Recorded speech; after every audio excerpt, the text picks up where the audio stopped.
Segundo bloco do Guajará Notícias, abandono de praça Dalcídio Jurandir. Vamos conferir essa matéria e você vai ver como é um descaso, não só tratando-se da Dalcídio Jurandir, como também em tantas outras cidades do Brasil. Praças públicas praticamente abandonadas e, na maioria das vezes, sendo palco para ação de marginais. Vamos conferir. A praça, que leva o nome do escritor e jornalista Dalcídio Jurandir, virou espaço para morador de rua e usuários de drogas. Leide diz que falta a atenção da prefeitura. Nessa e em outras tem muitos locais muito bacanas que você pode estar levando seus filhos, mas que as condições são precárias. Seu Arnaldo diz que, apesar de ser um bom espaço para o lazer das famílias, a praça não oferece condições para ser frequentada. O povo que padece. A gente paga nossos impostos e para quê? Não tem retorno. Hélio disse que tomou a iniciativa de chamar a nossa reportagem porque os moradores da Cremação quase não dispõem de espaços para o lazer. E os que têm estão assim, abandonados. Os moradores aqui da Redondeza deixaram de frequentar o local devido à violência e ao abandono. Já houve 4 assassinatos aqui nessa praça.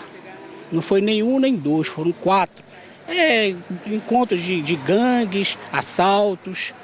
E a população se afastou. Infelizmente, essa praça agora aqui serve mais para dependentes químicos, que se você vier aqui pela manhã, é feito dormitório ali, onde seria para lazer, e à noite a praça tem um total abandono, uma escuridão. Quando eu vejo matérias desse tipo, eu me lembro da música de Edson Gomes, um cantor de reggae, que diz assim: é tanta violência na cidade, brother, é tanta criminalidade. A lua já não é mais dos namorados, os velhos já não curtem mais as praças, e quem se aventura pode ser a última, e quem se habilita pode ser o fim. A gente precisa de um super-homem que faça mudanças imediatas, pois nem mesmo a polícia pode destruir certas manobras organizadas. Não, tudo um dia vai passar, sei que tudo um dia vai mudar. Essa música de Edson Gomes mostra a realidade nua e crua das nossas cidades. Os velhos já não curtem mais as praças. Não só os velhos, os casais de namorados também não curtem mais as praças, porque, infelizmente, como falei agora há pouco, as praças têm se tornado em palco da ação de marginais. Às vezes a polícia não pode fazer a cobertura a contento, em algumas cidades não existe a guarda municipal e a população é refém da ação de marginais. Aí resta para nós a esperança de que um dia tudo isso vá mudar. Hoje também é celebrado o Dia do Advogado. Esta data homenageia os profissionais responsáveis em representar os cidadãos perante a justiça. O direito é a ciência das normas que regulam as relações entre os indivíduos na sociedade.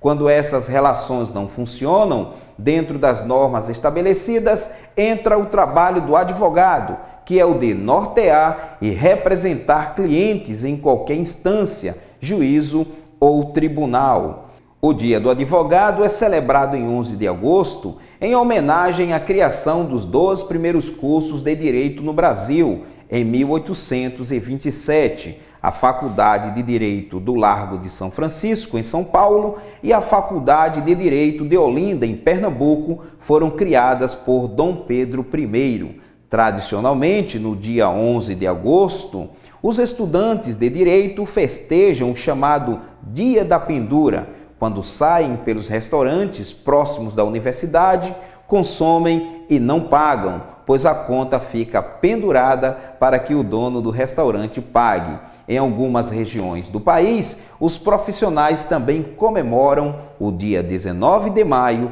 dia de São Alvo, padroeiro dos advogados. A nossa repórter Milena Menezes conversou com o advogado José Arimateia e o mesmo nos conta mais sobre o Dia do Advogado. Vamos conferir. Estamos aqui na Prefeitura Municipal de Tailândia e viemos falar com o advogado José Arimateia, né? Hoje é o dia do advogado. E qual é a importância do advogado na sociedade, José? Bem, em primeiro lugar, eu queria cumprimentar os telespectadores, dizer que é um prazer. Sou filho da terra, sou filho de Tailândia. E é um prazer falar em nome dessa classe tão briosa que é a dos advogados. Bem, o advogado ele é essencial à administração da justiça. O advogado, ele defende a sociedade.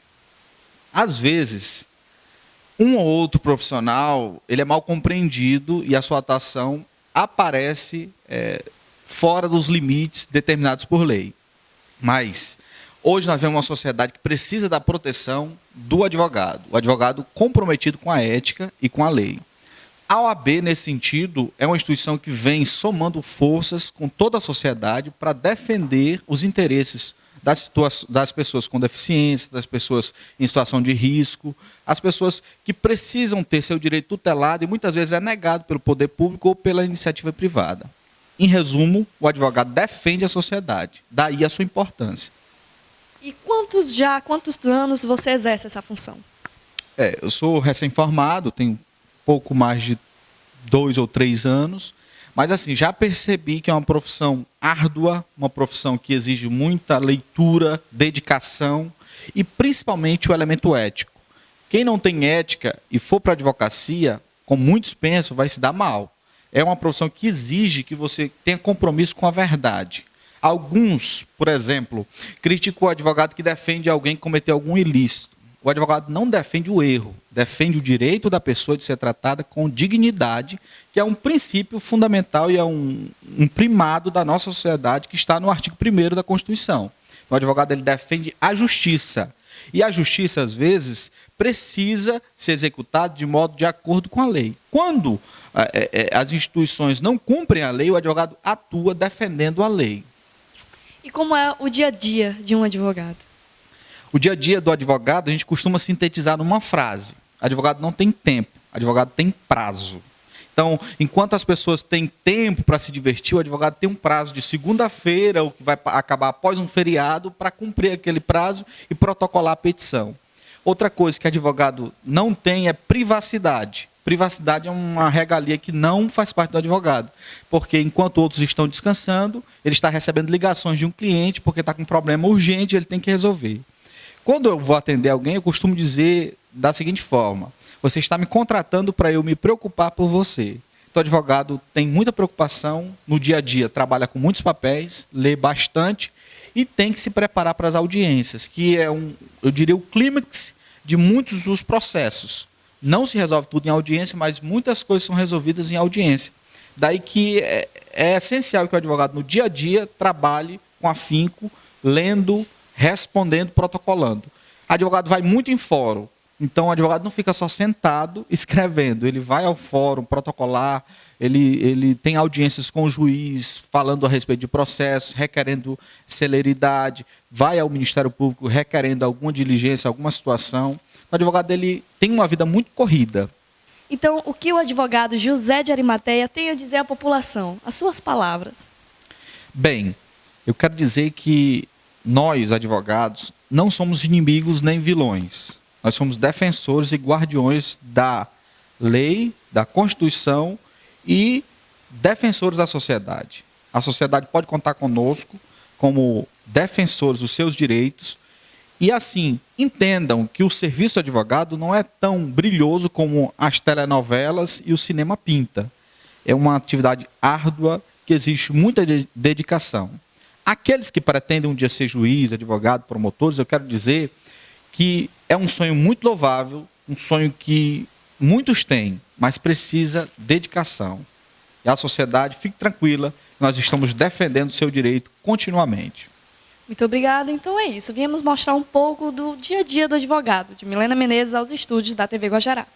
Mandamos um abraço para todos os advogados do Brasil. Lembrando que hoje também é o dia do garçom e também dia do estudante. Grande abraço para todos. Esposa de PM morto desabafa quando vê o acusado pelo crime.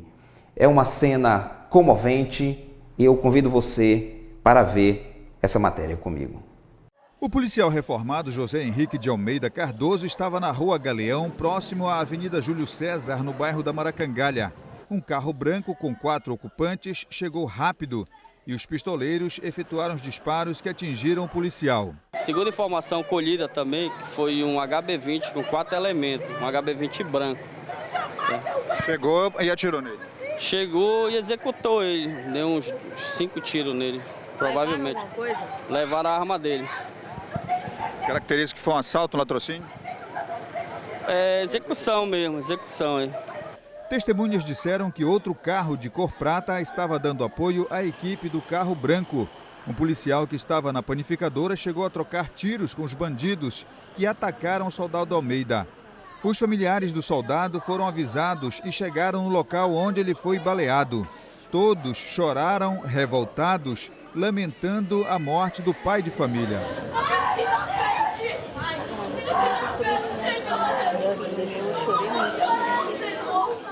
O soldado José Henrique de Almeida Cordeiro tinha 51 anos de idade e estava reformado. Os colegas de farda ficaram indignados com mais uma morte. Ele foi o 14º policial assassinado este ano no estado do Pará. Quando eu entrei na polícia, há 22 anos atrás, o bandido tinha respeito para o policial. Hoje em dia, não. Nós temos só no estado, esse ano, 13 policiais que foram executados covardemente por bandido. E há menos de 9 dias, o soldado Wilson Roberto Barreiro foi executado e esse agora. Inclusive a família está ali chorando, a gente vê uma cena muito lamentável, a mulher, os filhos. A polícia está sendo atacada, os policiais estão sendo mortos, infelizmente não há ninguém que olhe para essa categoria. Os policiais militares de várias unidades fizeram um cerco e conseguiram prender 2 suspeitos de participar da morte do soldado Almeida. Eles estavam neste carro prata, que tem uma perfuração de projétil de arma de fogo na porta traseira. Com os acusados, a polícia encontrou um revólver usado pelo soldado Almeida, uma pistola .40 da Polícia Militar e uma pistola 9mm com silenciador de uso do Exército. Em frente à delegacia, a esposa do soldado Almeida ficou frente a frente com os acusados e fez um desabafo. Eu só peço para Deus confortar vocês. Eu sou filha de Deus. Deixa eu acabar de falar, Eu preciso trabalhar. O meu marido, ele trabalhava dia e noite, cara, pra gente não passar fome. Ele nunca extorquiu bandido nenhum. Ele nunca extorquiu. Ele sempre trabalhou honestamente, viu? Ele nunca matou ninguém, cara. Pô, vocês têm família. Hoje sou eu que tô chorando. Amanhã a tua mãe pode chorar também. Deus escute as suas palavras, Senhor. É lamentável nos depararmos com essa situação. Os policiais também têm sido vítimas das ações dos marginais. Houve um tempo em que o bandido respeitava a polícia, tinha medo da polícia. Hoje, os bandidos não temem a polícia, matam os policiais como se estivesse se divertindo. Essa que é a grande verdade. Logo, é preciso, sempre falamos isso aqui, que o Estado tome uma atitude enérgica, que os direitos humanos também vejam, entendam que os policiais também são seres humanos. Os direitos humanos, numa hora dessa aí, não procura a esposa do policial, não procura a família do policial, mas se esse episódio fosse o contrário, se o bandido é quem fosse o morto, os direitos humanos chegavam rapidinho para atender. Isso é uma inversão de valores terrível. Respeitamos sim, deve ser respeitado sim a dignidade humana, mas é preciso analisar bem essa inversão de valores que é tão presente no nosso Brasil.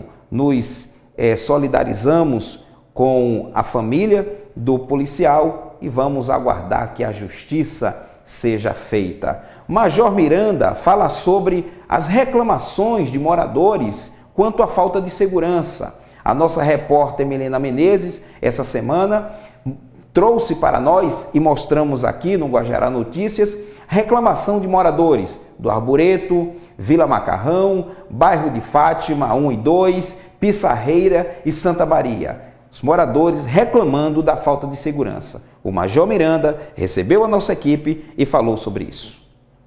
Estamos no quartel da Polícia Militar e viemos falar com o Major Miranda. Major, moradores do bairro Santa Maria, Conjunto Habitacional Arboreto, bairro de Fátima, bairro Pissarreira e Vila Macarrão reclamam que não está havendo rondas policiais por lá. Qual a resposta que você tem a dar a esses moradores? Na verdade, a Polícia Militar ela está em todos os lugares aqui no município de Tailândia, né? Dentro das nossas limitações, é um município bastante grande, a gente tem bastante bairros, né? Nós fazemos as rondas, nós intensificamos as rondas em todos os bairros do município, né? Mas como você está apresentando para a gente esta reclamação da população, eu vou repassar para nossas guarnições de serviço, né? Para que a gente passe nos locais, para que a gente procure os moradores, né? Para que a gente procure as associações de moradores, né?